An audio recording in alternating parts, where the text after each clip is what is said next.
Hello, everybody. Sorry for being late, various reasons, and then connectivity just went weird for a bit. But welcome to session 6 of my corporation campaign. Yes, we're up to number 6. Do you need a recap?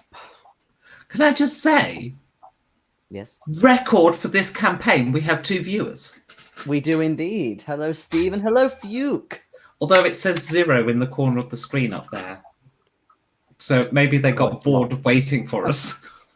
Nah, it's probably just YouTube, not accurate enough yet, isn't it? They're definitely there. Hello, Stephen. Hello, Steve. Woo. That's it. Yeah, 2. It's come up in the corner. We officially have broken the record for this campaign. Hello, Stephen. I'm so glad you're still here. Next target, double figures. After the gentleness of Friday. I could just say, because we've not had the chance to speak to Fuke for ages. Hi, hope you're well.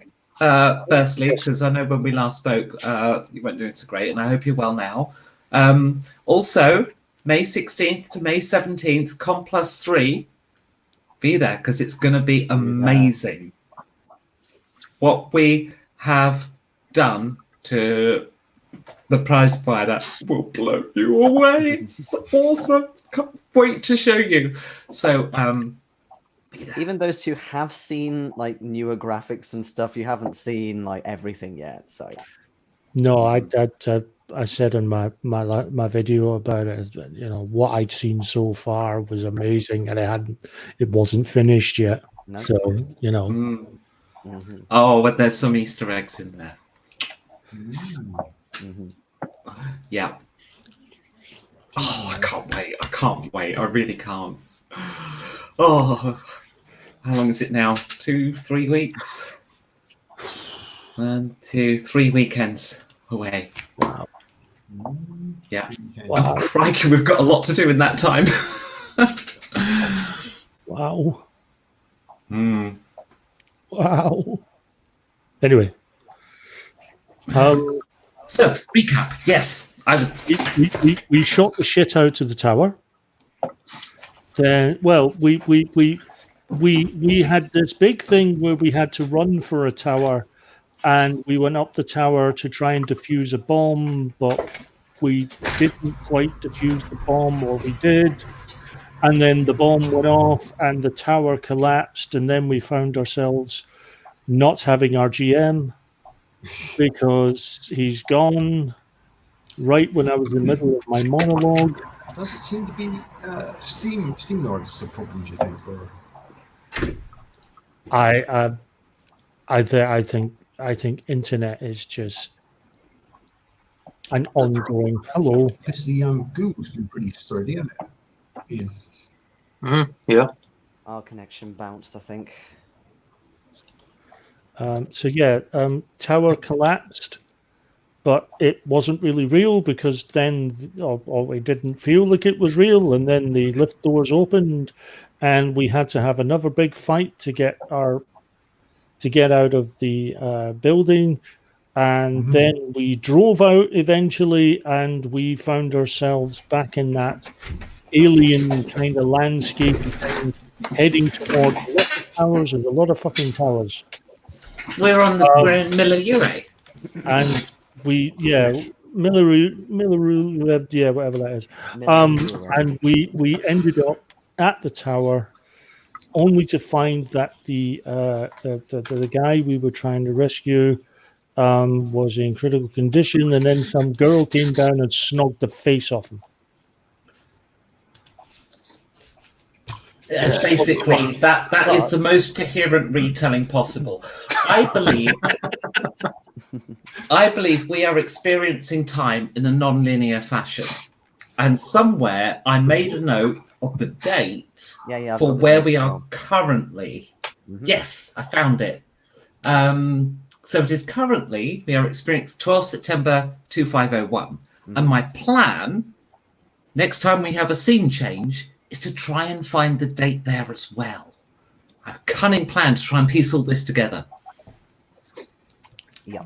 One little thing, well, it might be quite a big thing depending, but one thing you missed was that the guy who you rescued when you seem to kind of change to this different place, EI's it's no longer CFO. He is the CFO of EI. Who's having a relationship Neil with the CEO of Gemini. Did that mean we rescued the wrong guy? Because that wasn't who we were No. originally after, was it? No. We rescued World Ball player from the Vladivostok Spire. We then had a shift of scene to the 12th September 2501. We're on Miller Ure, and we have apparently taken the CFO for Eurasian Incorporated to the CEO of Gemini. Yep. Right? So I believe we rescued the World Ball player on a different date, but I don't know what that date was because I hadn't thought of this hypothesis at that point. And the advert thing, the tower that exploded, the freeway thing, Skybridge, I think that was a different date again. I think all these things are different dates, and we just hadn't pieced that together yet. So that's my theory. Jason is basically doing a more extended version of what I did in that first corporation campaign, where I would give you the end of the session at the beginning. And then we'd find out how you got there. Yeah. I'm just making a quick. Yeah, it's confusing to know what's going on. But... Yes, except in your game, Becky, the path. The path from where we were to where we got to at the end of the session kind of went like this. Yes, but it all tied up and it was awesome, I think, personally. A bit like half a man spinning around, having been cut in half and spinning around still shooting. But I was only giving you one mixed up timeline at a time. I think Jason's giving us like 3.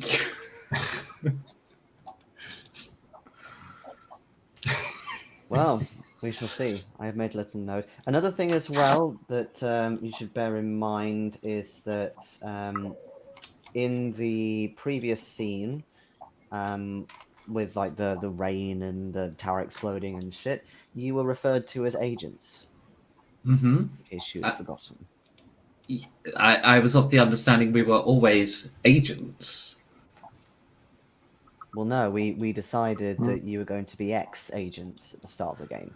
Oh, right. Well, yes. Yes, sort of. Yeah, sort of. But I thought the UIG had kept up our agent enhancements and stuff. Yes, but your official title, you wouldn't be referred to as an agent. You just be UIGs. Well, you see, the thing is, I'm a theatrical and sports agent. So when people were referring to me as an agent, I just thought they were referring to my profession. I didn't think anything of it. I've always been an agent, even when I was an ex-agent. I was an agent. But anyway, so we pretty much start straight where we left off. Although the kissing awkwardness, let's say that's over. You're led into the building.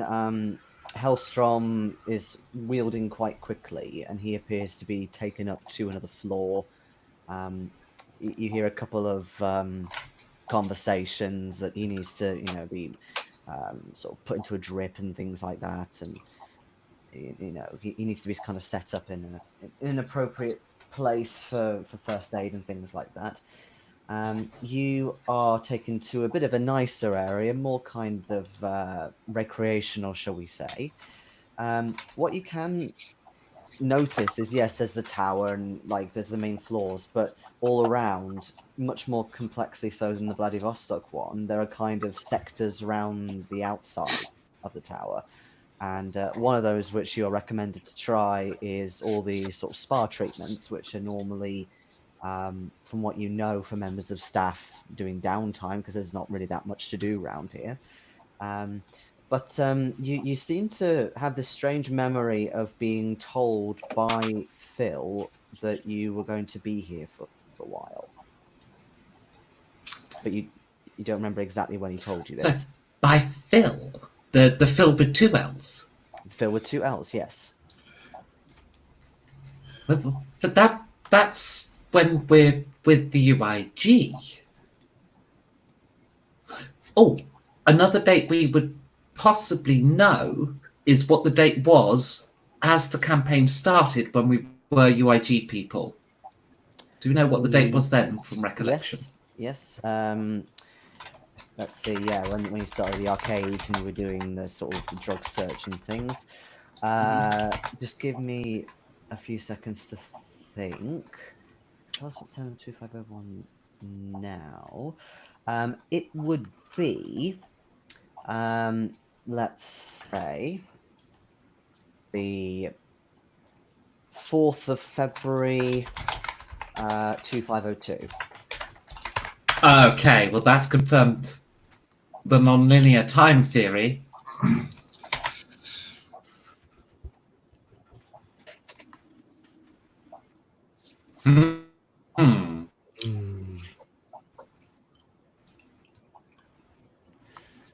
So we're currently in our past. Are you kind of having this conversation in a sort of a private area or something like that? Right. So do I remember this? Oh, isn't it? Hold on, there's Yeah, quite a lot I of can lag see. going on. Yeah, Becky's frozen. Becky's broke up completely. Yeah. Okay. Despite the fact I can't see anyone's image right now, I should be talking in an American accent. Yes, we got that as well. I Yes. think you're back now. Nope. Nope. Nope. We might not get a lot done tonight, but there we go.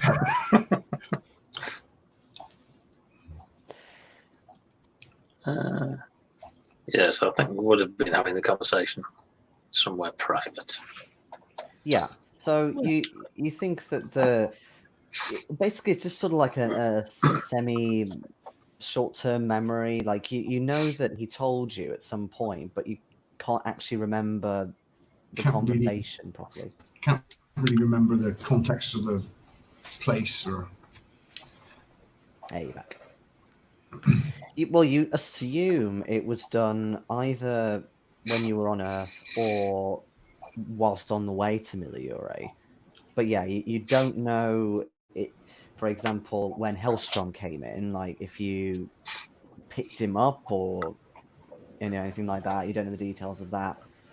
I mean, obviously, you could contact Phil if you want to.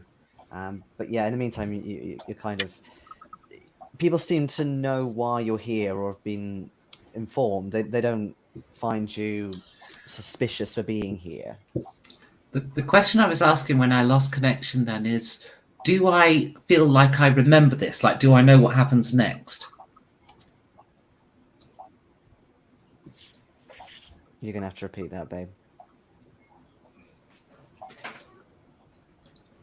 I can hear you fine. Yeah, I heard it. Me too. I think between the two rooms, it's going no longer in the planet. That connection. Yeah.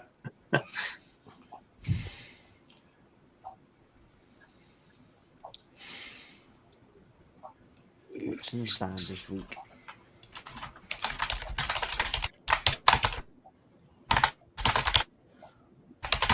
Hello, hello. Hello. Hello.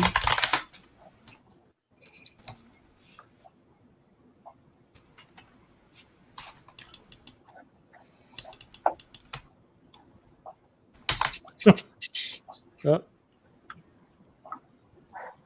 This could be a bit hit and miss tonight. The way this is Almost going. hit.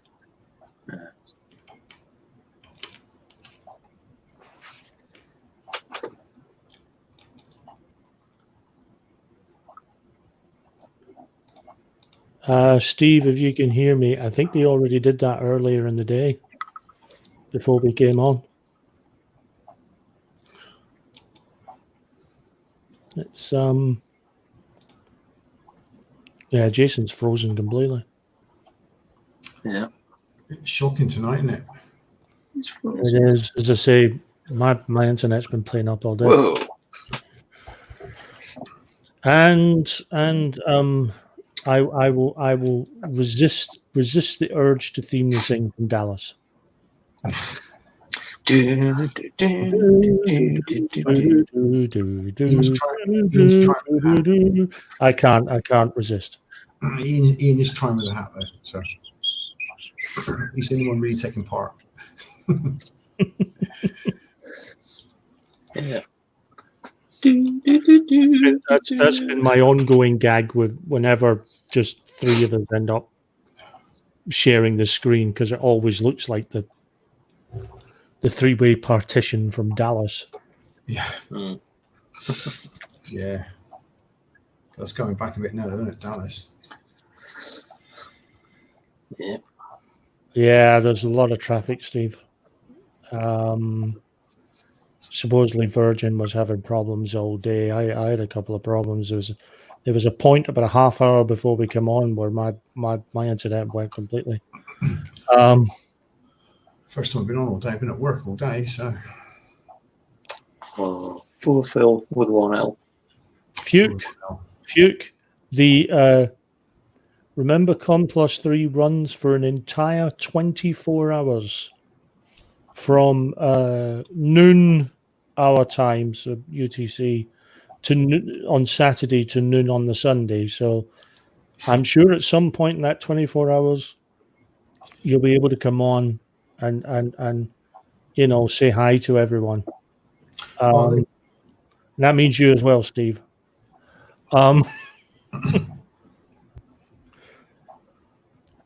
Chance to win some prizes and see this. The upgraded version of Prize Fighter. As I say, I saw a rough version of it, and it's looking amazing. And Becky's been working on it since then. So wow, I think it's going to look amazing. It's going to be a fun time. I haven't decided what I'm bloody running, if anything. Over that, I don't do subtle, Stephen. I'm a GM.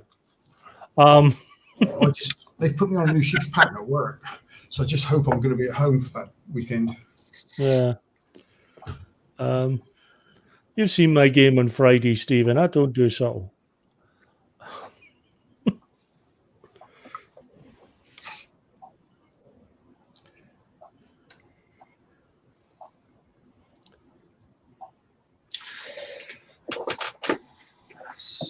To few, like, you don't have to be there for the entire 24 hours. Quite frankly, we're only human beings. We do require things like rest. The only person that can make it 24 hours is Becky. Yeah. Yeah. I remember, yeah. So don't, do what you can, be there for what you can, and more importantly, if you haven't already, get onto Complus Live and donate. Because as much as the convention is fun and it's a lot of fun and we have a lot of laughs, the important part, the really important part, is the raising of money for the Butterfly Project. So, come on for as much as you can and, get onto Complus.live and donate. See what you can. The biggest RPG giveaway ever. It's getting there. And to Stephen, yes. Some people seem to suggest that I don't know the definition of the word fun. I do know the definition of the word fun. Fun is what I was having on Friday. I don't know what my players were doing, but I was having fun. Give him a bit of a shock, did you? Well, I've always been of the opinion that as good a rule system as Savage Worlds is, I always worried that the one thing it would fall down on would be sort of really sort of oppressive horror. I thought it more fitted into a sort of action horror genre because of the sort of pulp leanings that the rule set has. Ultima Forsan has caused me to rethink that completely. It is shockingly difficult. I mean, it is brutal. Where pretty much any wound can be the end of you. Not even death. I mean, you know, there's worse things than death. And Ultima Forsan has it. And what you have is rather than a group of sort of medieval sort of knights and mercs and so on, going into full murder hobo, these guys are literally tiptoeing through the tulips in France. I mean, they literally, they're worried about every move. They're worried about any possible confrontation. I think if they could go a big end round and not do anything,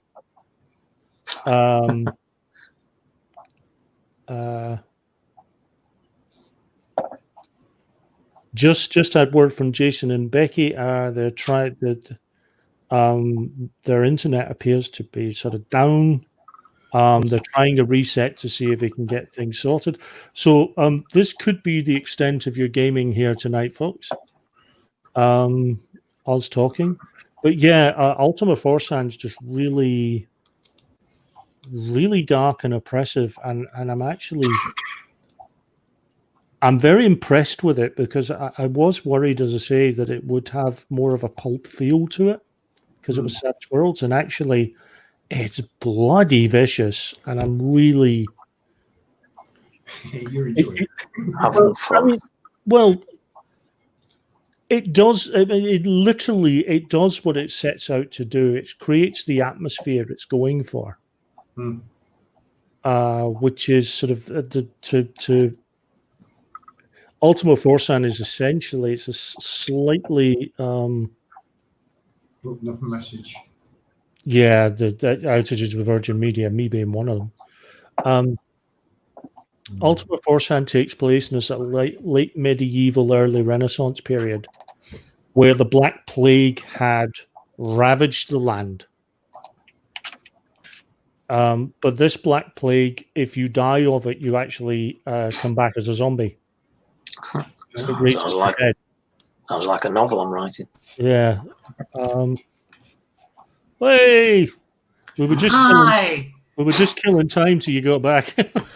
I checked the Virgin Media service status page, and although it's working now, the first time I accessed it, the page itself was down.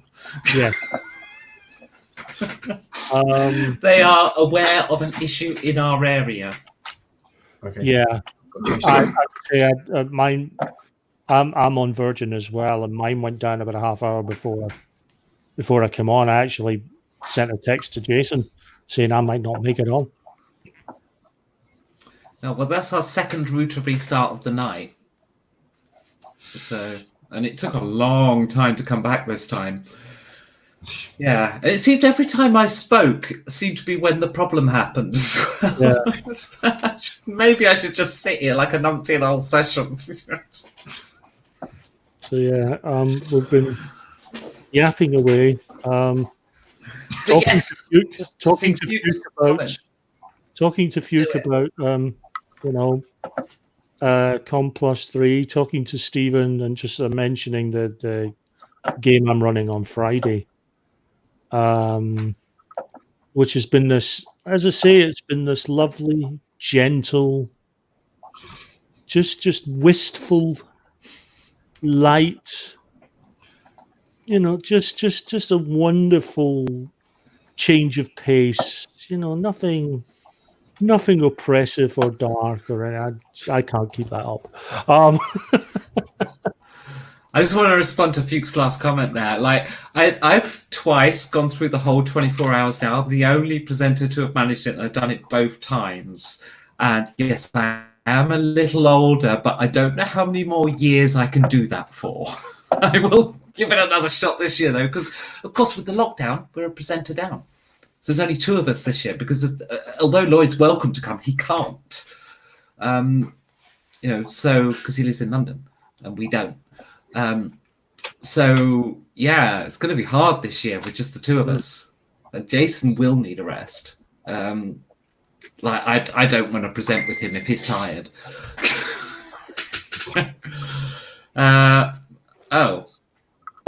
Jason's still not able to get back in. Oh dear. This could be That's strange though, isn't it? If you can go on. Well, yeah, maybe. Are you still wireless? No, I'm on the wired connection, but we each have our own plug socket adapter thing because we send the wired connection through the power of the house. So we have these. They're quite good actually because they're also wireless hubs in their own right as well. So like we've got like 5 wireless networks in this house just because we're greedy. Just because you can. Yeah, they're all named with themes as well. So, just watching the chat there. First to Steve, yes. Steve is plotting a course between Marseille to Aquitaine by way of Brazil, which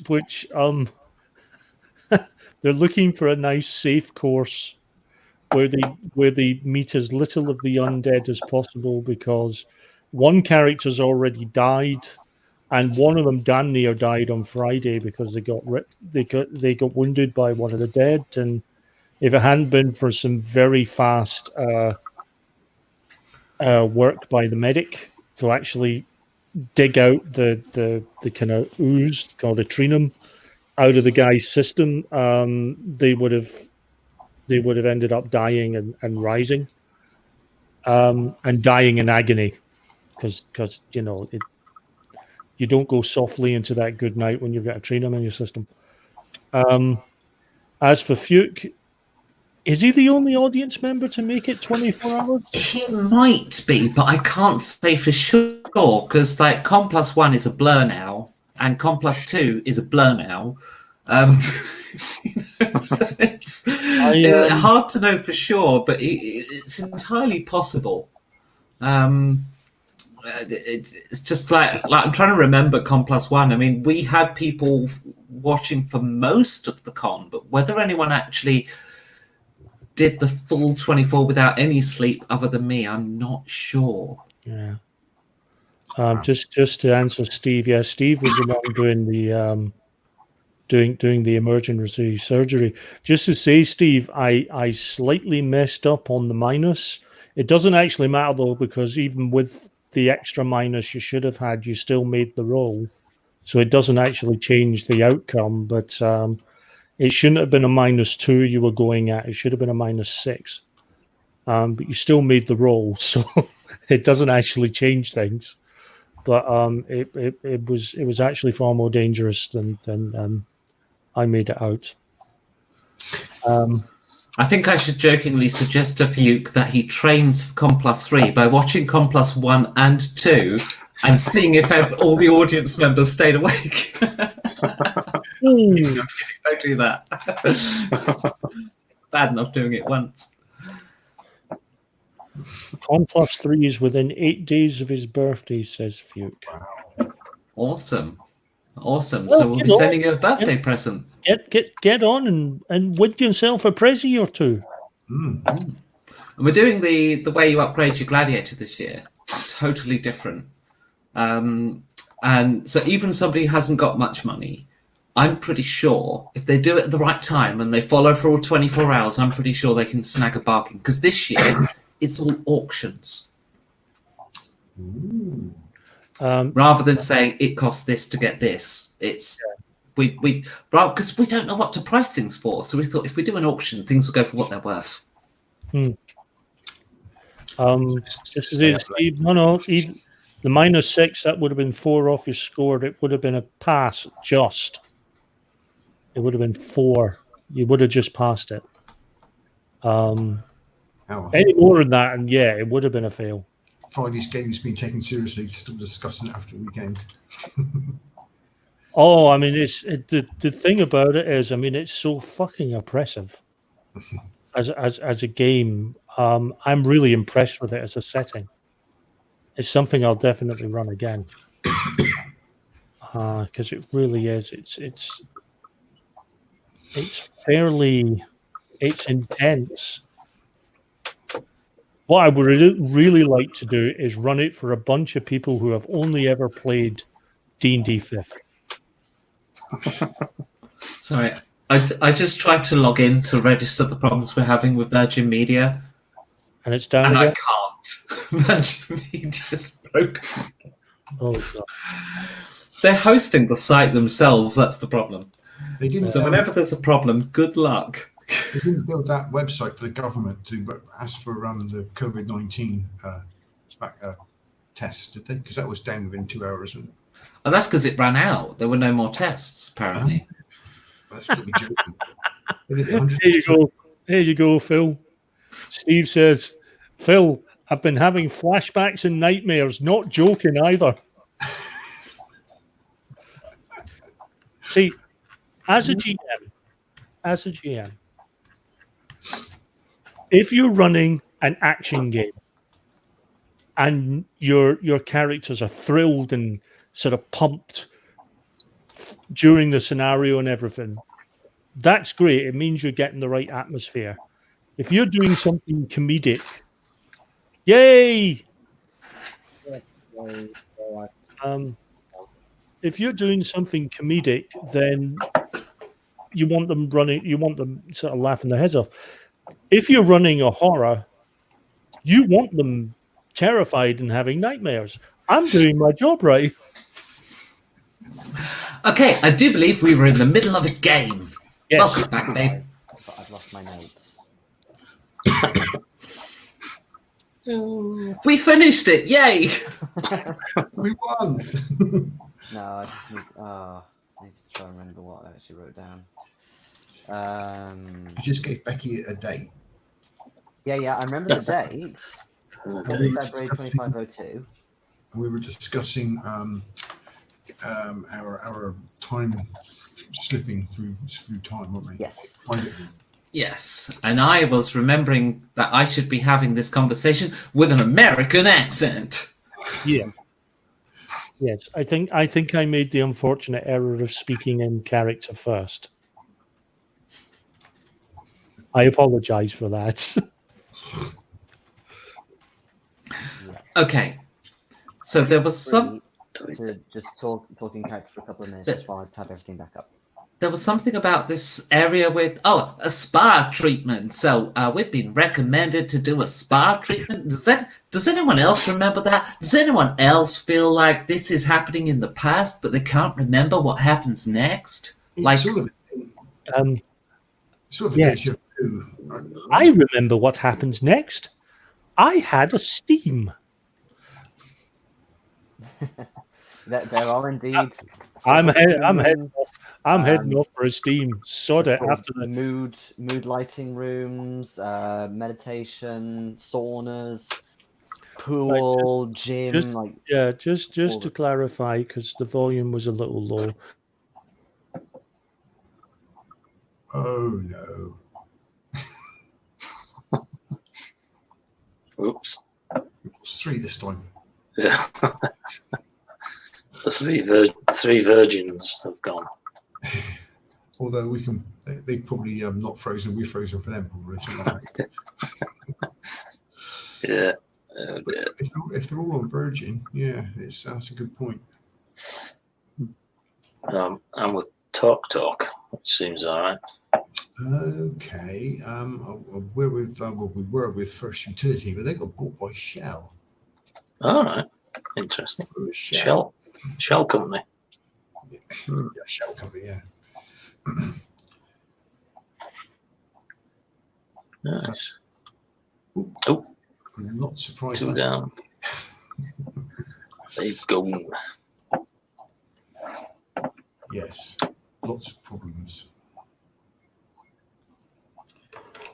I wouldn't mind trying that horror game, actually. So like, obviously I like Savage Worlds, but something sounds like something really different. It does sound interesting, doesn't it? Yeah, it would be Yeah. worth a go, I think. It does sound even different to like a Cthulhu. Yeah. Really nasty. Sounds like some nasty stuff's going on there, Steve. Yeah.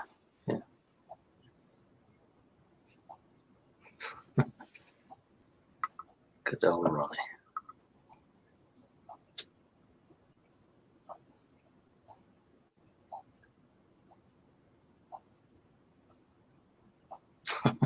Just getting back to him there.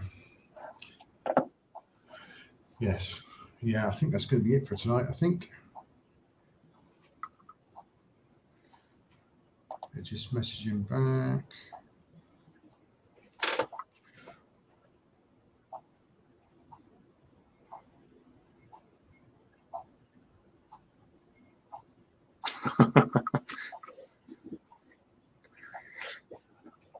Dawn of the Dead. Contagion.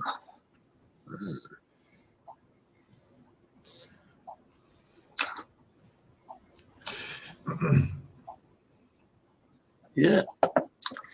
Yeah, doing all right. Staying fit and healthy. Yes, it's a bit strange actually. I was working from home for a while, but I'm back in work on a 2-day 2-off rotation. But it's a very strange way of working, really, because I'm in the office pretty much alone. There's an office for like 60, and there's 3 of us in.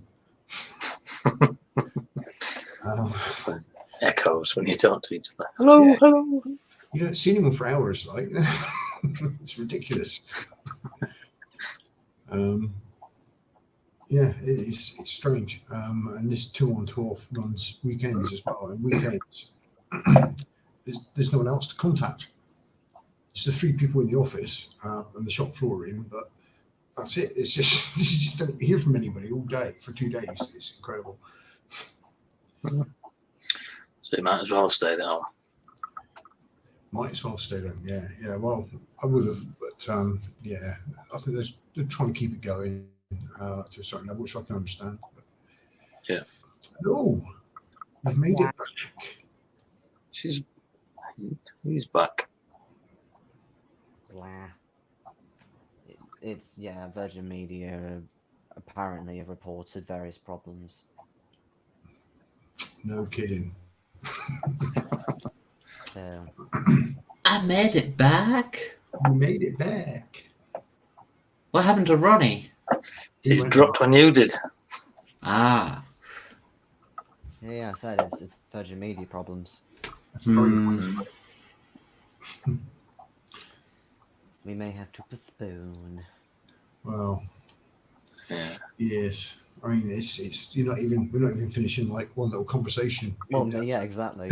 It's got, You get going again, and then internet goes, and Yeah. Sorry, Booga. everybody. Still, if you want to see me and Jason role playing, tomorrow we're on the Chaosium Twitch live stream. Mm-hmm. you If made you're it. on Twitch at all. Yeah. You hope. Yes. Yeah. Virgin How's Media, depending. How's that going? Yeah, we're getting near the end of that actually. So I'm wondering. Yeah, we're close. I'm wondering if there's any continuation for us after this first campaign, or whether we'll be blackballed. No, whether it's just like a one-off thing, or whether that's a group that will go on to do other things. And if we do other things, will it just be Call of Cthulhu? I suspect so, because it's Chaosium's own Twitch. Well, they've got other games, haven't they? They do RuneQuest and Glorantha, but I have no idea how those work. So how many sessions is it now? Is it 5 or 6 sessions? No, like 8, 9. Is it? That many? We're up to about session 11 now, I think. Is it as much as that? Blimey. Yeah. Yeah, we don't know if our internet will be up to it, Steve, but apparently the Virgin engineers are working on it. Well, There might be home working because of social distancing regulations. So Well, that might cause issues if the problem's at a data center. But apparently there's engineers onto it or something. Yes. Yeah. I think the engineers have still been working. They've had a lot to do recently, haven't they? Yeah, well, there's been so much more internet demand. I mean, like, and there's been, it's not just people like Pornhub massively scaling up their server stack. It's also, there's a lot of companies taking up e-commerce for the first time. Because, like, if you're not online at the minute, how are you doing business at all? So there's loads of companies going into that space for the first time. Which would be good for me if I still worked in that sector. Instead, I went to the film and TV sector, which is dead. So, yeah, there's that. Although they are talking about I might get unfurloughed soon. Oh. Which actually is a bad thing. I'm kind of liking being furloughed because, like, honestly, I get in all my pay and they're like I'm basically free to do Com+3, and once that's done, there's a big list of personal projects I want to do after the housework. I've concluded there are basically 3 types of people in this lockdown. There are those with clean houses that are currently immaculate. There are those with houses like ours where we've been so busy everything's gone to shit, and there are people who own companies that want all this nonsense to end.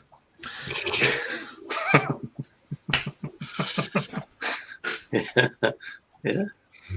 Yes. And there may be like a Venn diagram. Yeah. I don't think the circles overlap.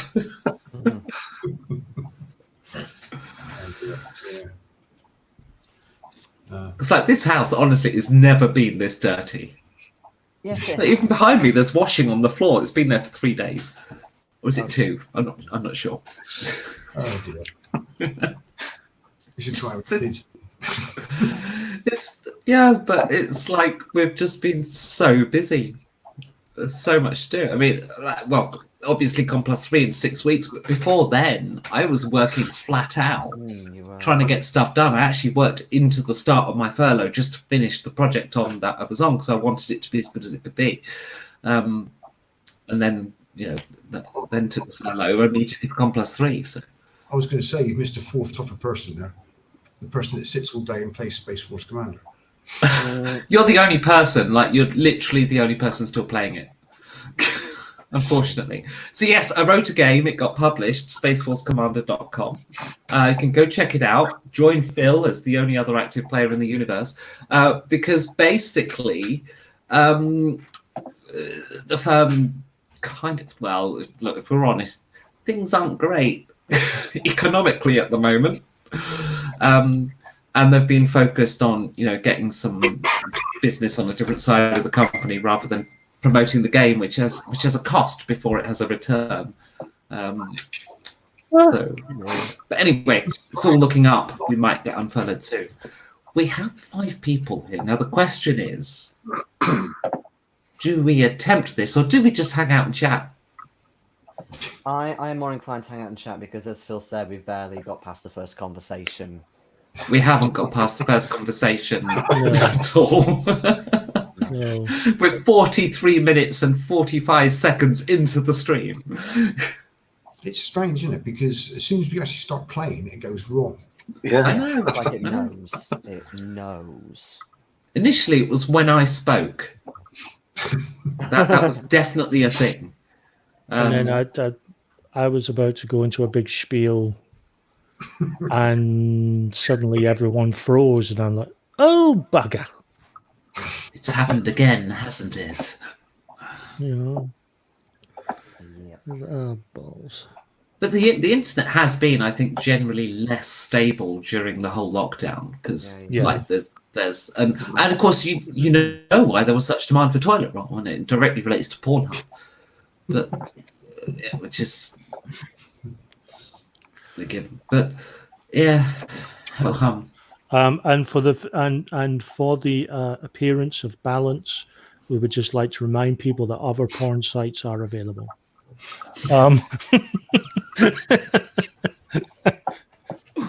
We must be balanced. Can't be seen to be advertising one porn site when there are plenty of others. Stephen, could you I'm listen, sure there please? are. He's not. Steve is asking, what's the next game once my corporation game is finished? Are you? Well, that's bored with it interesting already? because we kind of stopped my corporation at the end of a chapter. So we could go back to that, or we could ignore that and continue doing the round robin of GMs. In which case, it would be, I think, Ronnie next. Yes. If it's me, then the answer to the question is no effing idea. I have a I few have had this possibles. amazing. Hey, there's a lag. Oh, She's had an amazing Yeah, this is Okay, who's idea. dropped? Is it me or you Ronnie? stopped. Ah, dear. Yeah, picture has frozen. Yes, sort of Jason. still there. Jason, Yes. I just wonder if it will if the lag will stop when you stop going live. Possibly. It's going from their server to YouTube server. It's not going for us.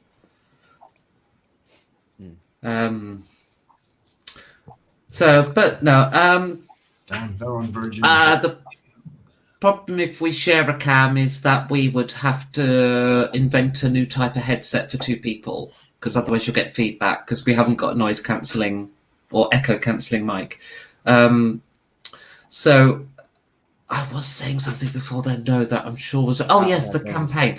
I have had a pretty cool idea for a corporation campaign that I've been dying to run for someone. It's called Made This Way. Would it involve space Nazis again? Space Nazis. I could definitely include that, but it's not part of the premise in my head, no. Okay. But if you've got requests, I can always squeeze them in.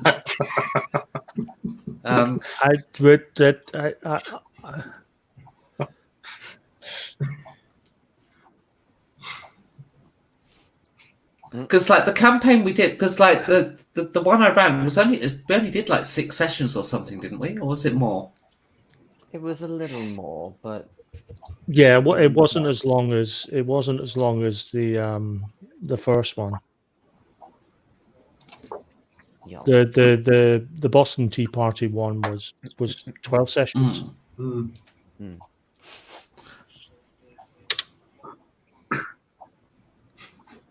Where And I definitely felt like there was more material in Middle Nipple, especially now we've got orcs and elves running around.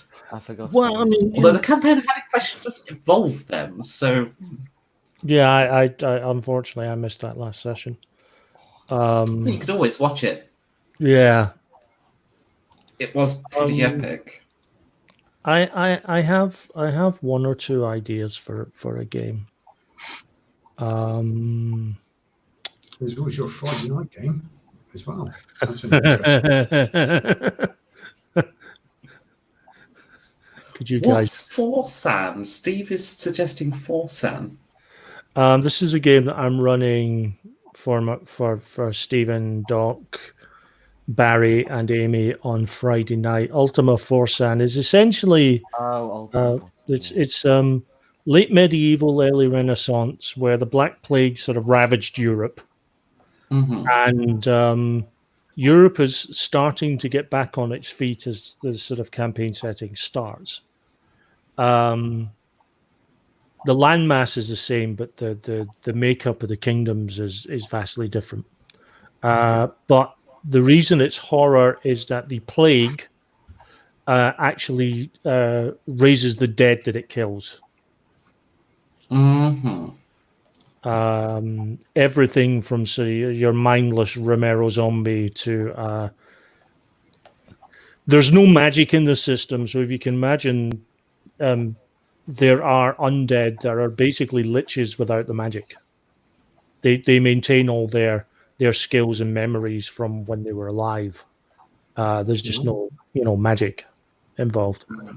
There are necromancers, but they're not magically raising the dead. They're more people sort of using the dead as a tool to sort of amass sort of power and prestige for themselves. And as I say, I'd always been worried about running something sort of really dark, oppressive horror using Savage Worlds because of its pulp leanings. But Ultima Forsan has had me sort of think that whole mindset, because by God does it work. If I'm causing problems with Stephen, it's working. Fuke has asked, any idea for how to run a civilized orc noble coming of age party? Why many? And the first thing you've got to drill into your players, and it's the players that are going to need to realize this, is that orcs aren't evil. You couldn't do it in a black and white Tolkien-esque world setting. It would have to be where orcs are a civilization. I heard somebody earlier use the term orcs are following a faction, which I thought was a good way to put it. If you have like a faction in your world, that could encompass more than orcs. There's a thing that faction wants to do, to accomplish. Maybe they're orcs of the the Green Banner, right? And the Green Banner stands for something. So if you've got that kind of drive behind your orcish society, and then you can make it a bit less black and white, evil, good. I think that would be essential for doing a campaign of that sort. Because if your players have got the murder hobo attitude of, orcs are evil, then it'll never work. No. I think the tribal thing may be a bit generic. I think if it were me, it would be more like you're coming of age, therefore you need to pass certain tests, see which one of you is 300 style. Yeah. Make them more like Spartans. Yeah. This is Orktown.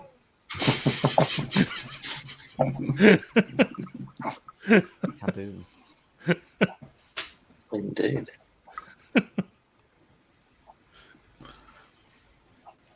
Or like a ceremony where they walk into a pool up to their chest and they're given something, or there's some kind of quite gentle, gentle for an orc sort of. Did you see that Star Trek Next Generation, when Worf had his coming of age, he had to walk down the two lines and had the paint sticks that were stabbing him with the Yes. as he went down.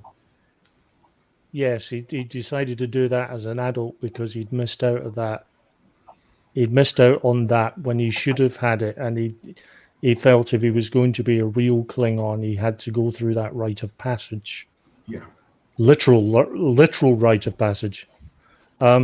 Just to answer Stephen, yes, all aspects, Stephen. It means that the orcs will be wearing very pronounced cod pieces, and they will be oiled and well muscled. Don't forget, Spartan society also very much encouraged the pursuit of comeback, like the literary art the orator art of the one-liner comeback. Like when Athens threatened Sparta with destruction, like, if our armies come, you will be destroyed. And Sparta's response was just, if. Give them nothing, but take from them everything. Yeah, I could sit here and quote 300 all night. It's one of those films, if the historically accurate, no. Damn load of fun. Oh, God. Yeah. Oh, yeah. Yeah, it's a great film. Just, it's one of those ones. I'd seen it at the cinema, and I got it I got it on DVD. Let my friends watch it, and they were kind of sitting there because of the odd color scheme and everything. And I paused it and I said, right, it's based on a graphic novel, and a lot of the look and feel of the film, they're trying to capture the actual plates from the graphic novel. They went, and from that on, they were on board. It was just they kind of had to get over that. It's not trying to be historically accurate thing. Yeah. The first season of Spartacus, I remember, drew a lot from 300. I really liked that, but then later on, it just became very much a budget show. I think I haven't seen the sequel to 300, Steve. I didn't think it was as good. I've seen the first season of Spartacus. I haven't seen the others. It's just a shame the lead actor died, and they had to replace him, which is why they had that little season, kind of 4 or 5, because they were trying to recast him. Yeah, it was. They were, like, I remember the first episodes of that were really in the style of 300. Amazing. Yeah, the slow motion action and big blood spatter. But no, I just wanted to say I don't usually blow my own trumpet, but thank you very much for the compliment, Stephen. Very much appreciated. They paid me a compliment to my GMing, which was very nice. Steve says, wasn't he seriously ill and recovered for the final season? No, I know he had cancer. I thought he did. He died. He died God, because it was a different actor for seasons 3 and 4. He died. It was a bloody shame because he was very charismatic. He did the. What do you mean? Credit is credit due. Oh, great Slayer! You haven't died yet. Emphasis on the word died. But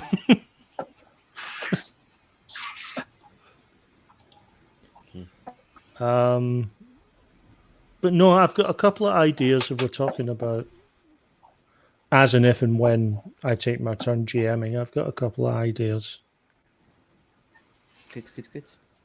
Well, the question is, what does everyone fancy? More corporation or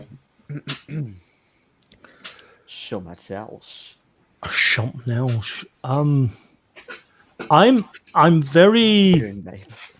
I was trying to point to Ronnie's window, but my spatial awareness just completely messed up. I'm very tempted. I've got a fan-made set of Star Wars rules for Savage Worlds, and the rule set and the setting to me seem to marry themselves perfectly, and I'm really tempted to run. No, you don't, Steve. I'm really tempted. Part of me is kind of tempted to run Star Wars using that Savage Worlds one. The last Star Wars game I played, the GM cut the campaign short, and I think it was because of me, because I created this character that was really intelligent, a bit of a cunning planner, and I think I came up with what was a viable plan for doing an impossible mission inside a Star Destroyer and getting out. And I think that annoyed him. See, this is what annoys me about some GMs. If I set on to me as a GM, Ian has said his internet finally died. He's going to see us again next week. All right. We'll see you next week, yeah. Okay, to me, as a GM, I'm not there to be against the characters. I create the challenge for the characters, for the players and the characters to overcome. I don't take it as a kind of slight if players come up with a solution. It's what they're meant to do. What I slightly get annoyed with myself is if I come up with a challenge and the players are able to get over it without breaking sweat, and I'm like, yeah, I didn't quite do that right. That wasn't much of a challenge for them. But in a situation like that, if I come up with this thing where you need to get into a Star Destroyer and do whatever and get out, and some player comes up with a really great plan of how they're going to do it, I'm sitting there going, yeah. I think what it was is I had concocted this plan where I essentially had done a long con, and I'd kind of done it on the GM's characters without him twigging what I was up to. Right. I think that might have been it, and then all of a sudden I kind of unveiled the plan and like this fucking day. It's like, oh shit, I can't have these characters go running through a Star Destroyer and actually do that. And I think that's why he ended it. That's my personal opinion. But that's what just, Jason might have a different opinion. He was in that game, but I don't know. Maybe, but at the time, I know the GM was experimenting with systems a bit, and there were a couple of others where he kind of tried something out and gone, actually, I'm not enjoying it. So therefore, I'm fair enough. on with it. So, I don't know. Yeah, but the Rebels on it with cunning plans, aren't they? Yeah, I mean, I've said on a couple of occasions before. For me, anyway, if the players come up with an elaborate plan, it's like, great, let's work for me. Let's see if it actually works. I sometimes, I've said this before on a couple of times.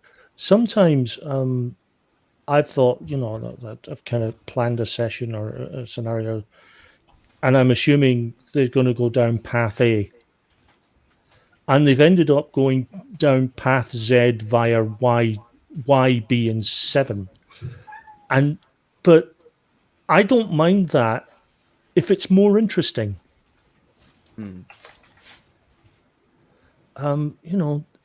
If the players are doing something and it's more interesting than anything I came up with, I'm like, yeah, let's go with this. Fuck it. Let's do it. Maybe it's what Jason says. Maybe he just wanted to try a different system. The thing is, I didn't get invited to that game, so I'm just saying. Well, I have had a game or two of Scum and Villainy, although it was more with Firefly than the actual Star Wars setting. But I much preferred it as a system than it's been used for Blades in the Dark. But I've been told a couple of times that when we did play Blades in the Dark, there were things that we should have been doing that we weren't doing, and the way the mechanics were working, apparently you're not supposed to do it in certain ways. Yeah, well, it's kind of meant to be a bit meta, isn't it? Yeah.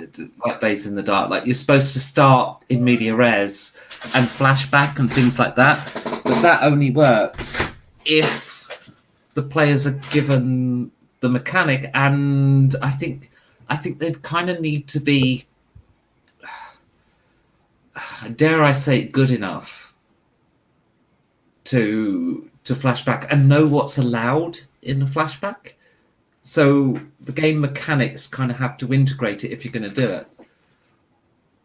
Well, like I said, I think it works better for things like Firefly, which are mostly sort of quite light, very action orientated, not sort of elaborate plans and skulking around in the dark type thing. Well, one of the games that did flashbacks very well was a game called Leverage RPG, which is based on the American TV series Leverage, which is based on the British TV series Hustle, that is infinitely better and unfortunately isn't getting rebooted. Instead, the American one is.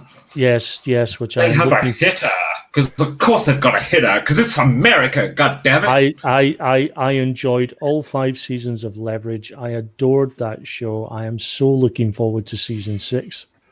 It's not Hustle. It's just not Hustle. It's not Hustle. I always saw it as I didn't actually see it as America's version of Hustle. I saw it as a sort of strange mix of Mission Impossible and the A-Team. Yeah, I could see that. You know, it was the whole. We've had a donation, at least. We've had a one. donation. Oh, Yes. oh! Don't forget, I put the gift aid system on earlier, and I set up my own gift aid stuff. Okay. All right. So it could be that. It's So yeah, it will have gone up. But we're also expecting a donation. But I think that's the gift aid thing okay. that I did. So yes, UK taxpayers can now add gift aid to their donations. Excellent. Excellent. But yeah, And we can retroactively do it for last con because it was less than a year ago. excellent. But yeah, it's I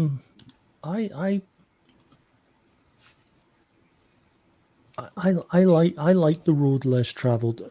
I do have Leverage RPG on PDF. We've had donation.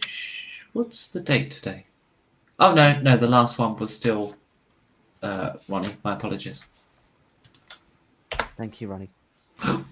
Not meant to say that, am I? It's all right.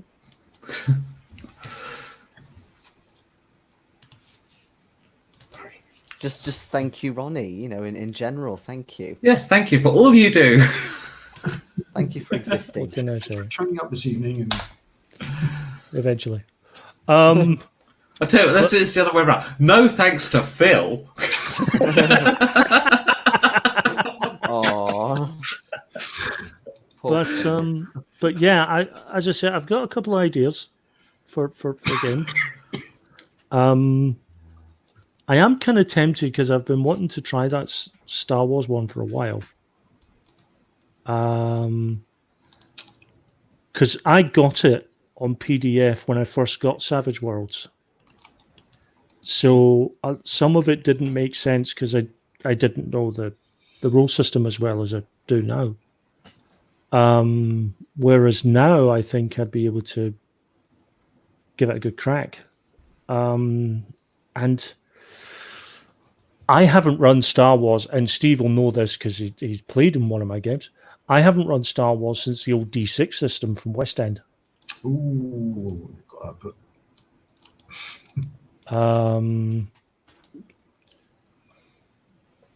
Oh, I miss my droid from that one shot. I did a one shot of Star Wars at Expo a couple of years ago. I had the best droid ever. I remember. Some people would disagree with you. Really? I had a super fan for my droid character.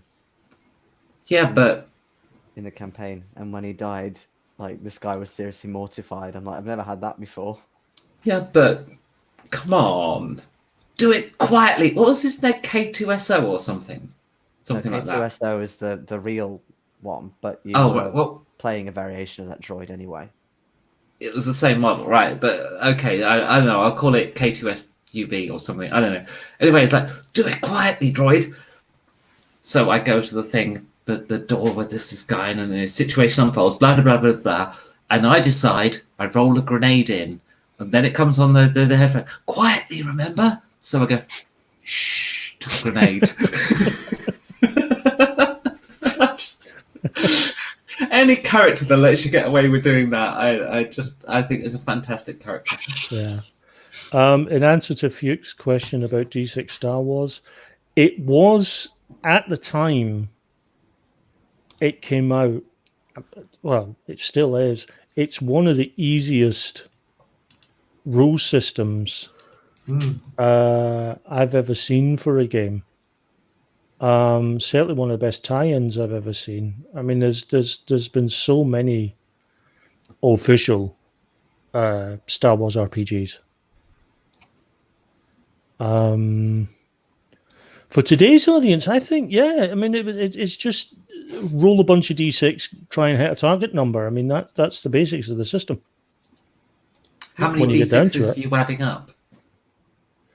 Well, that's the only thing. You can find yourself, rolling bucket of dice, especially if you use a force point.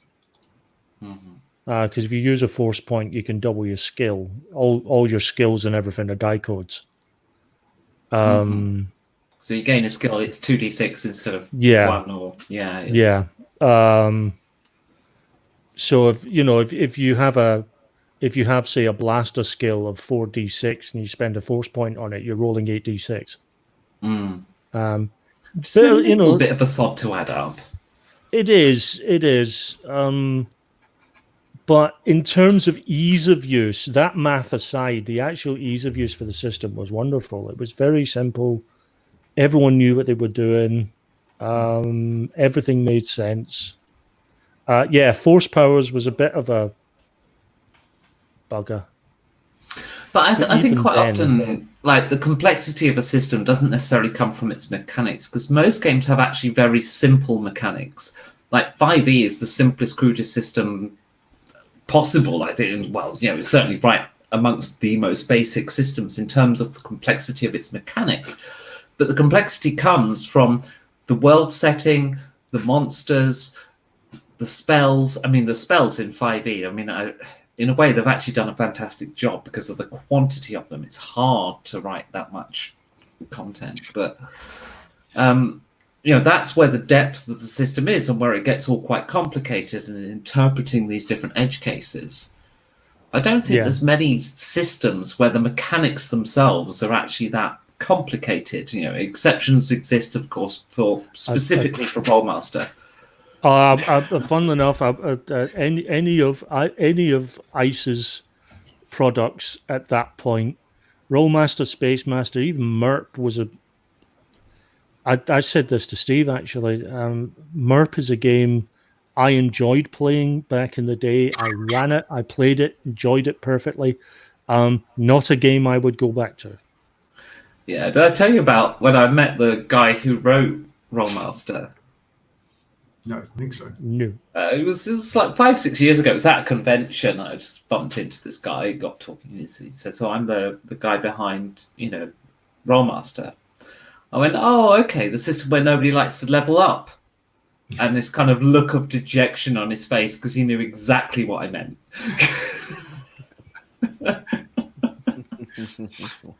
But yeah, I mean, the other one I was going to mention was Cyberpunk. Mm-hmm. I think I played it back in the day, but I don't really remember it. Cyberpunk was an arse, especially if someone decided to go net running. Well, yeah, and the same problem existed in all those. Like Shadowrun is exactly the same. So often, it's too easy for that to happen in isolation from the rest of the group. I have to say, I bought Shadowrun 2nd edition, took it home, and as was my wont then, because this was back in the 90s, as was my wont then, I would sit down, pad of paper, make a character. Sat down with the rule book, proceeded to make a character. Halfway through, I was like, I don't get this at all. And it went on the shelf, and I never touched it. Got rid of it. And then I looked at a 4th edition. It was one of those free play things, fun enough, on drive-thru. And I had a look, and they changed the system slightly. I went, oh! So I found a copy of 4th edition going secondhand. So I bought it. Sat down with a pad of paper. Halfway through, went, I have no idea what I'm doing. Put it away and used it. I like the setting of Shadowrun. I mean, it's not particularly innovative. It's cyberpunk plus orcs and elves, right? I mean, trolls. But I love that setting. I think it's great. But the mechanics of the system have always put me off playing it. And I've told the story before, I think, of the first time I played Shadowrun, where we used to meet for it was between 7 and 11, so 4 hours of gaming every Monday night. First week we gen characters. The second week, GM starts us off in the middle of a firefight. I've got a close combat type character, so I start running across this warehouse. At the end of the second week, I'd moved up to the first bit of cover. It's like, no. This is not good. I mean, I would run Shadowrun in terms of its setting.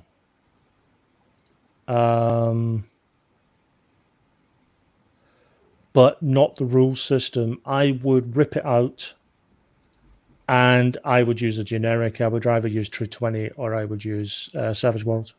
And just use that rule system with that setting. Yeah, absolutely. I'd quite happily do it in 5e even. But the thing that you need for Cyberpunk is a certain amount of splat book. But where they all fall down, and even my favourite Cyberpunk setting, as you know, is Corporation, but it has the same problem. And Cyberpunk games will always suffer from this, is that there's all these splat books, but unless your players all buy them, they don't get used.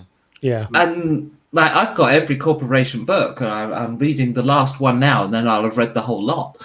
But I'll never get to use that content. But how do you, as an author of such a system, make money unless you're providing more content? And that's, you know, and it kind of doesn't work. And you know, maybe the answer is selling campaign settings or something, or scenarios, but that's got limited appeal, and scenarios aren't worth as much as an expansion book. So how do you exist as a business? And of course, you need a certain amount of splat book. So I do wonder if maybe the right approach is to 2nd edition, 3rd edition, 4th edition, and just make the book bigger and bigger and bigger or something. But you know, that just puts cost up in a different way. Yeah. I mean, I got actually from my friend Doc. Actually, he got me. It was a Cyberpunk setting for Savage Worlds called Interface Zero. Perfectly good Cyberpunk setting. It's its own setting in its own right. But I could take Interface Zero, and I've said this to him. I could take Interface Zero.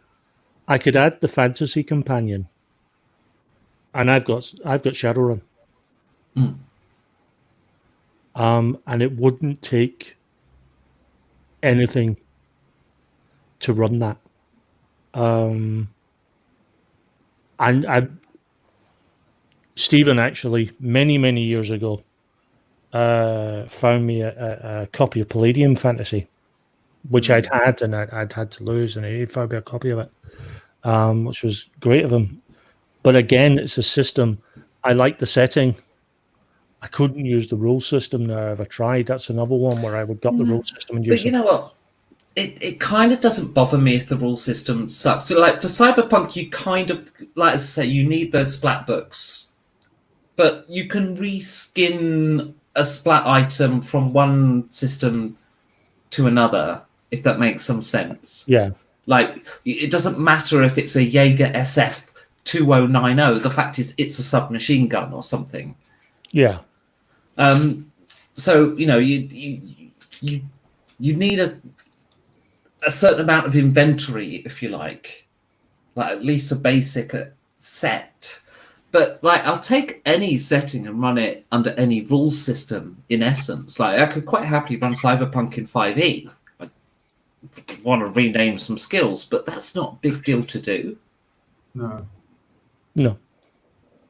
This is like we were saying earlier. Rules are quite simple things. Like the core mechanics are usually quite simple things, and really, it's just that certain amount, as I say, that certain amount of splat. But it's like I've said before with adventure systems, like, you know, Mines of Fandelver and all that kind of stuff. Like these things, I'd hate to run one of those, but I'll quite happily read an adventure module and nick some ideas from it. Yeah, I've done that a lot. I have nicked so much from, but then again, I will find inspiration from the damnedest things. Yeah. You know, I can read a line from an adventure module or a book, and it can be one line, and it's that thing that sparks. It can be a piece of music, it can be an image, something sparks, and you go, oh, and your brain runs. And at that point, you go, you know, that to me, it's finding that spark that gets me writing. as long as I find something that just makes my brain go, wow. Yeah, absolutely. And like I've taken great ideas from modules before myself. I mean, I remember this one. I think it might have even been a Shadowrun module, and I didn't even have the rulebook. I just read this module, and it was something about killing ant-men or something like ridiculous. But it had this bit in it, this little tiny bit that was the players signed this contract with a movie studio unwittingly. And the footage of the raid is used, like cameras in their gear was secretly put in or whatever, and the footage is used for something. I thought, yeah, that's a really good idea. So I took it that step further with this campaign of Vampire the Masquerade I was running, where we played all through history, and we got to the point we were dealing in the future, and we kind of bordering on the cyberpunk with these vampire characters. We played this campaign for about 4 years every week. So I took that idea where the players unwittingly signed this contract with the movie studio. But what I actually then went and did is I actually made the trailer for the movie, like for real, by using clips from Blade and Fifth Element and stuff. I found, right, that character there in that movie is that player, you know. So, and I kind of put this trailer together, and I actually, at the end of the campaign, I says, okay, now, could you? It was VHS back then. It's like, could you put this tape in you? If it, all right, this isn't some crappy holiday video, is it? No, it's the end of the campaign. Everyone's like, what the? What do you mean it's the end of the? It's a videotape, Becky. What the hell? So put it in, and this trailer comes up, and they're like, oh, that's me. Like, because I put their names on screen. Like, what's going on in the hollow cinemas now? Like, what the hell? It was a really awesome end to the campaign. Sounds closest I've done to that was I did a one shot that I literally ripped from a song. Yeah, oh, that sounds cool. It was a song by Manowar called Defender. Mm-hmm. And literally, the first half of the song is a father writing to his son before he dies. You know, the son's never got to know him. And the idea that the second half of the song is the son reading this letter and deciding, you know, he's going to follow his father's footsteps and protect the innocent and all that. So essentially, I had the entire game. I played them the first half of the song, and essentially they were they had to deliver the letter. They had to find the boy and deliver the letter, and that was the one shot. I did a campaign based on Old Lang Syne, not campaign, a one shot. Yes, that's every lyric I put a meaning on that would impact the players. So every line somehow got into it, but it ended up like the end of it. The way I'd interpreted the end of Old Lang Syne, the players had to something like marry each other and die or something. Yeah, somebody who doesn't know the words very well, I found it very confusing. Should all acquaintance be forgot and never brought to mind? It was the bit when what was it, like a bartender? Oh, would you like a cup of kindness with that? No, that's not what you said. You said, would you like some kindness in your cup? Ah, that was it. Yeah, that was the trigger for the whole campaign, wasn't it? We all went, what? Would you like some kindness in your cup? The players had no idea I was doing Old Lang Syne at this point. Yeah, and when there was like those demonic, were they like vegetables, like giant vegetables or something, like in a vegetable patch, or snowmen or something? I don't remember. Something like that, but yeah, at night there was like a big snowman or like a big vegetable or something. Yeah, it mean, was technically, definitely a different interpretation of Old Lang Syne, but I know it all made sense in the interpretation. It did. It's Uh, it always does. You know, it's the thing. The thing is, it's whatever sparks that creative thing, and you go, oh, I could do this, and I could do that, and I could do this. I usually I come up with an idea, get the basics of it down, and then I come up with a title. Except for once where I actually came up with a title first and then wrote the game. Because it was such Yeah, an I've obvious done it with this.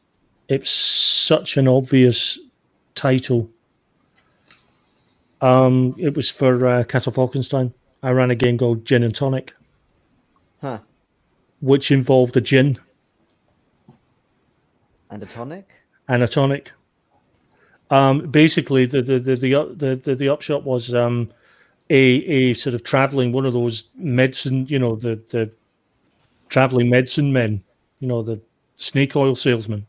Yeah. He'd captured a gin and was using its mystical energy to power his wonder tonic. Ah. It was cursing.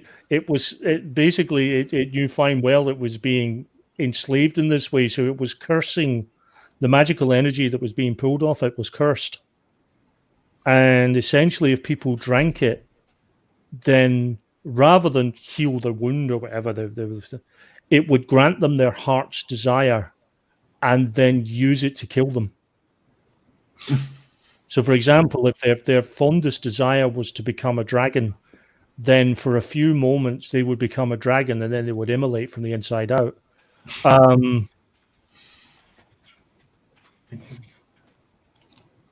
So yeah, it just I just went gin because I was reading about them. I went gin and tonic. The question and- is, when you wrote down the title, how did you spell gin? DGINN. Okay.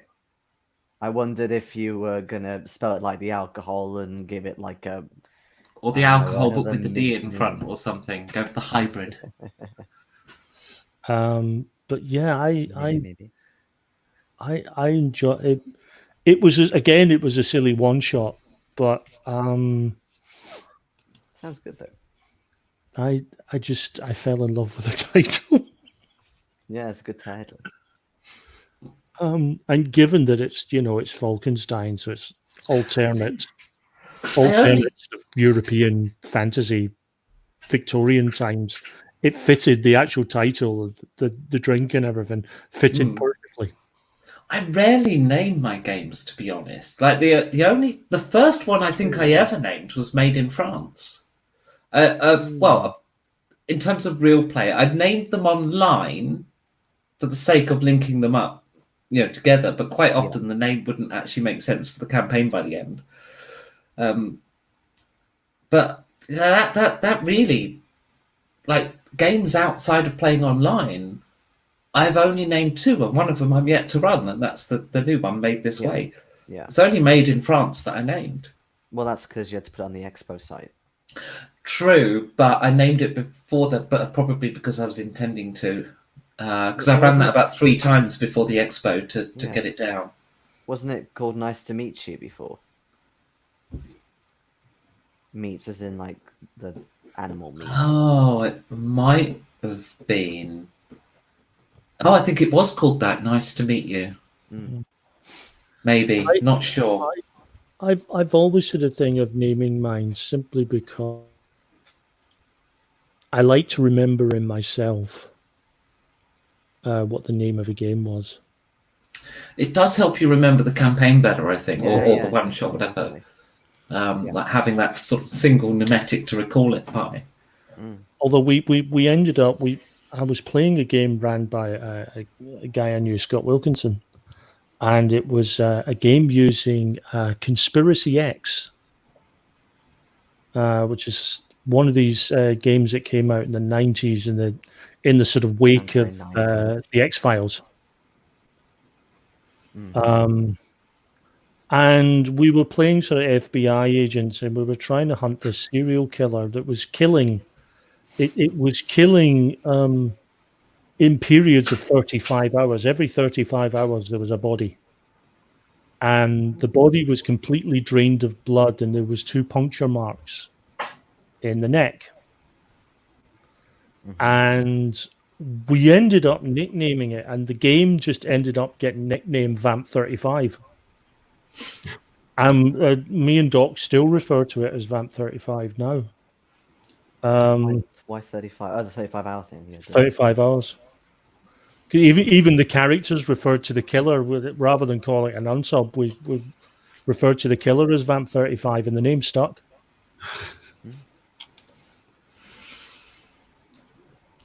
Was it a vampire? No, it was Cosplayer. No, it was it was Shit, that's essentially a super soldier. Mm-hmm. You realise I want to run some kind of like investigative modern day game now where it's a cosplayer and like you think it's a supernatural campaign, but actually the whole time it's just a cosplayer. That could be really funny. But I've found that I can run pretty much any sort of style of campaign or genre of campaign. I found myself coming short in only one genre, which I found difficult to run, and that was supers. Yeah, I've never been into supers enough to run one. I've played in a couple to humour other GMs at the table, but I thought there'd be. I've never played one, but I always sort of assumed they'd be very samey. I didn't know if I could really make, masks and tights work. So when I ran mine, I went down the track of the TV show Heroes. It was the idea of people just the powers were only just awakened, and they were being sort of hunted down by the government. I'd quite like to try a kick-ass type one, I think. Yeah. Because if you're going to do superheroes, the best superhero of all is, well, it's Hit Girl, obviously, but the best franchise is Kick-Ass, I think. So much better than the others. I don't know. I've got a soft spot for Watchmen. Oh, God. Transphobic, misogynistic main character. I went to the cinema to see Watchmen, and I think I liked the fact that it didn't pull its punches, and the fact that the heroes weren't exactly heroes. They were just, riding the coattails of popularity in most respects. And the fact that, as you say, one of the characters was incredibly right-wing, even by, two of them actually. Both Rorschach and the comedian were both vile in their own ways. Rorschach was so bloody. And yet the film very much presented Rorschach as this is the character who's actually right type thing. Well, yeah, he didn't compromise, did he? He didn't compromise. He didn't compromise, but the film framed him as the hero, really, as the protagonist. I didn't like Watchmen for that reason. They focused on him to some extent, but even by the end, the film sort of turns on the fact that when they make that deal, when Night Owl and Ozymandias and Dr. Manhattan make that deal, that they can actually they can create world peace by sort of blaming everything on Dr. Manhattan and creating that false narrative. And the other one I quite liked was V for Vendetta. That was a good movie. Loved V for Vendetta. To this day, it is the only movie, because I saw it at the cinema, and it is the only movie that I went out of my way to buy on the day it got released on DVD. Usually I sort of wait, and when it comes a decent price, I'll pick it up. But that one, I deliberately went in and went, nope, buying, must buy, have to buy. Fuke is saying Defender is the best superhero movie ever, period, end of discussion. But I actually have no idea what Defender is. Yeah, never. 2009 film. Arthur, a simple construction worker, turns into a superhero called Defendor at night. He saves Katerina, a young pot-smoking prostitute, from an undercover cop while prowling the streets. Okay, that sounds good. It sounds a bit kick-ass. The other one, if you want something similar, played a bit more for black comedy than Kick-Ass was, is a film called Super. Mm-hmm. Don't recommend. Which Super is it's very dark, and it's extremely violent, but it's violent. It's not violent in that sort of very stylized way that Kick-Ass is. It's violent because people hit things with big objects and it hurts. It's very brutal and quite immediate. There's none of the sort of back kicks that Hit Girl does, and all the sort of style. Yeah, but Hit Girl's too fucking awesome. There's no character more that should have had their own bloody franchise, frankly. I mean, seriously, look, how did Kick-Ass get made about Kick-Ass when Hit Girl was in it? But how do we have how many fucking what's the Wolfman, the claws called? Wolverine. Yeah, how many movies of that? How many movies of Hit Girl? There's an injustice there. Thor movies. We've had 3, 4 Thor movies. No Hit Girl movies. 0. This is what's wrong with the world. But I would suggest if you find it and you can stomach the fact that it's a supers film at the sort of fringe edge. It's just about a guy who sort of cracks up and decides to don a costume and call himself the Crimson Bolt. And basically he's just got a wrench that he's painted red, and he uses the wrench to beat people to fuck. Oh, wow. I mean, he literally, and his tagline is "Shut up, crime." Shut up, crime. Shut up, crime. And literally he just goes up to people and goes bap. And basically brains them with a fucking wrench. It's dark, and it's an acquired taste, but it is a good movie. It's essentially about a guy who's had enough. He's one of life's wallflowers. Who's had enough, and he basically snaps. Oh, what's the name of that film? I've mentioned this one before. The guy goes postal. I never remember the bloody name of it. Every time it comes up, the same premise. Oh, and he has the Uzi in the fast food restaurant at the start of the film. I still want to watch it. I've never seen it.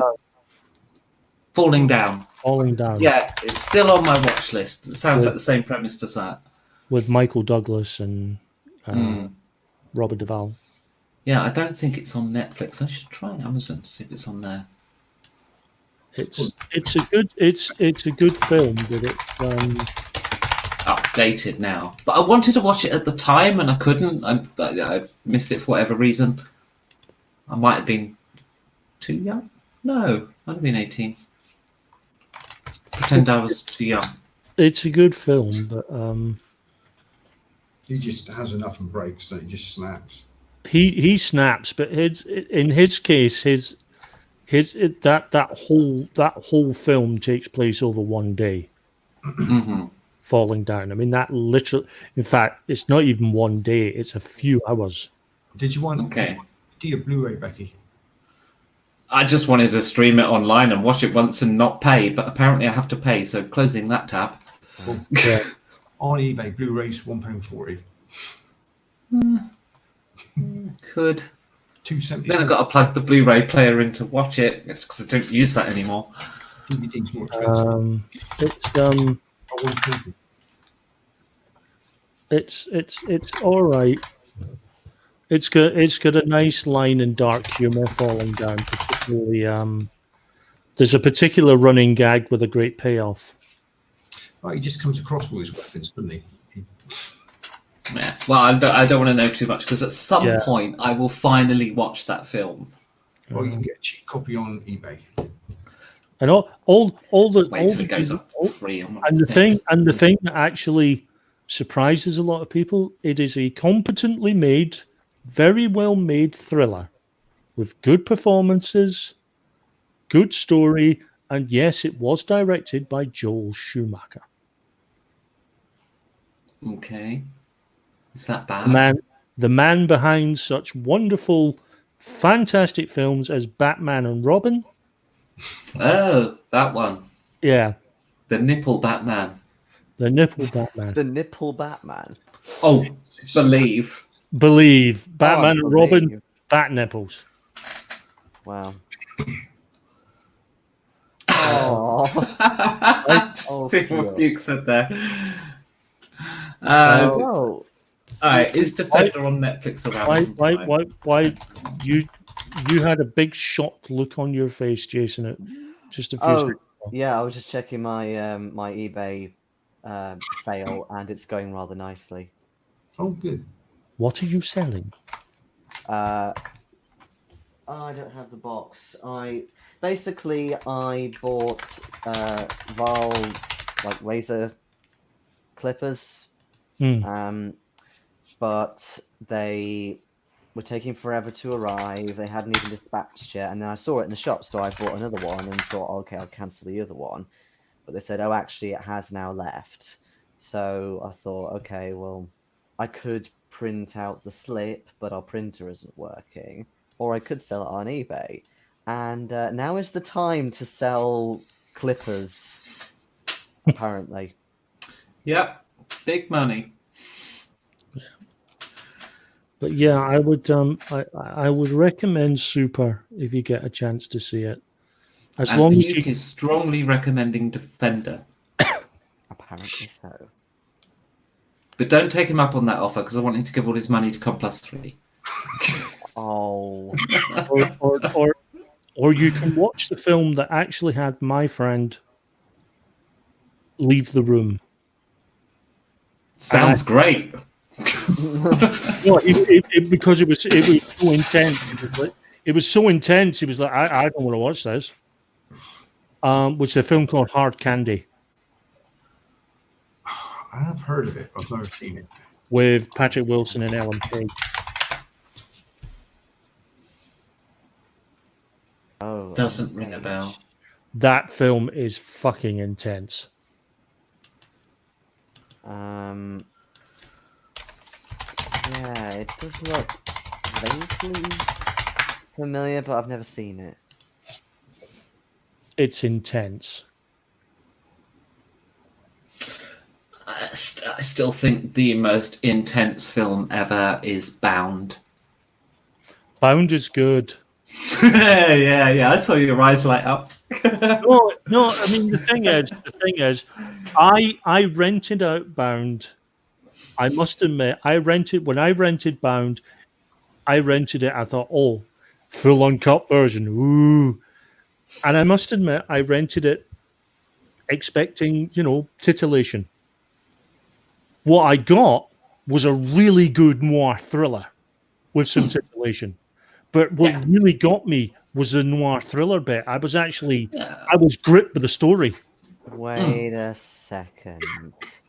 But it's a good story. I wouldn't say it's a brilliant film, but it is a solidly good film. It's a solid with an orgasm in the middle. Oh, Yeah. you know what though? Bound I'm is confused. solid. Hang on, Jason's trying to noir. speak. There's a fucking 50 Shades of Grey sequel called Bound by the looks of it. Or at least a rip-off, but It's a naked guy with a woman, and he's got a silver tie, and the caption is "No grey, only black and white." Bound 1996. Yeah, I think. I know the one you mean now. No, Yeah. The one with the two women. I happen to know of that version of Bound, not because I've seen it, but because it keeps coming up when you look for the Wachowskis version of Bound. Ah, right, cool. Um, yeah. But the other version of Bound stars a certain Charisma Carpenter. Yes. Who, if Yeah, anyone, I know who she is. Yeah. yeah, I've never seen. supposedly she gets a kitter. Yeah, Bound 2015. What the hell? I never heard of that film. The daughter of a wealthy real estate broker falls in love with a younger man who introduces her to B&D and S&M. I'm not sure why they've separated them out like that. Using her newly awakened sexual prowess, she finally takes charge of her own life. Well, good. Yeah, no. But if you're looking for some sort of intense, sort of two-hander thriller, because it really, Really, for me, it's just Fingers. Oh, have we moved on from Bound? we've moved on from Bound. Okay. Because hard Candy is just really intense, and it has as a centerpiece one of the most excruciating 20-minute torture scenes I've ever seen. Steve Ross is saying, never seen all of Bound, get so far and lose interest. Well, first we need to clarify that you're watching the correct Bound. But is it you lose interest because you have to clean yourself up, or is it like you genuinely lose interest in the film? Because I thought it's a good film, but I can understand why you might not be in the right mood for watching that kind of film as well. Like in terms, because like, I think it is a solid, as you say, a noir type film, but but there's definitely like you can be in a mood where you just not want to watch that kind of plot line at all. But you still watch the tattoo scene because seriously, Sorry, Phil? I've never seen it. It's a really good neo-noir thriller. It's your fairly standard. I wouldn't rate it 10. No, for the plot and stuff outside of that particular scene with the tattoo, but it's your standard neo-noir setup. Ex-con meets femme fatale, and they sort of get into trouble, and there's who's double crossing who can the ex-con trust. The sort of twist to that storyline is both the ex-con and the ex-con is a woman as well. Mm-hmm. So it's they just change a little bit. Yes, like the way that feels on my skin. Yeah, 10 was a great movie. So much as I've seen that one. That is the famous. That is infamous. Is it? Yes. Never heard of it. Infamous for one scene of Bo Derek running on a beach. Dudley Moore and Bo Derek. Okay, there's some bounce there, I assume. It's a very silly comedy. It's a bit before my time, just why I'd not heard of it. Thanks, Becky. What? Although I was 4 when that came out. Of his adult comedies, Blake Edwards had basically 2 comedies that got a family rating, like the Pink Panther movies, and then the stuff that was a bit more grown up. My favorite is Skin Deep, if only for the scene involving the muscle press. Don't know that one either. With the late great John Ritter, where he's a sort of drunken womanizer author, and Sounds great. he goes to this massage therapist who turns out to be an ex-girlfriend, and she puts him onto one of those muscle stimulants, the electric pads, and essentially she contracts all his muscles because she's really angry at him that he kind of fucked her and chucked her. And he ends up doing this wonderful bit of physical comedy of walking down a set of steps with him constantly going into muscle spasms. And it's very silly, and it just makes me laugh every time I watch it. We have been a very long way from the world of RPGs at this point. Yes. Well, we're just coming up with, just the idea that the plots can come from anywhere. Yeah, I'm not sure you should take them from Bound. Like, there's X cards for that kind of stuff, Well, some of the sequences would be a little difficult to do in a role-playing game, but the basic premise of the ex-con and the con and the double, whether there's whether you're getting double crossed or so on, that's a perfectly valid thriller setup for any RPG. I don't want to run my fingers over your tattoo, though. If I ever get a tattoo, you'd have the option, but as I don't have any, it's not one that's going to worry you.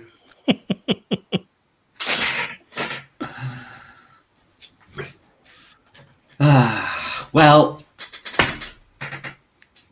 I'm going to disappear outside. I think we've hit the point in the discussion where I'm going to have a cigarette and bugger off. So, A Body Heat is another great film noir movie that could translate to RPG well, apparently. Okay. Yes, Body Never Heat. seen it. Okay. But with that, I'm going to say bye-bye, good night. Hope we somehow entertained you in spite of not doing any actual roleplay that you turned up here to see tonight.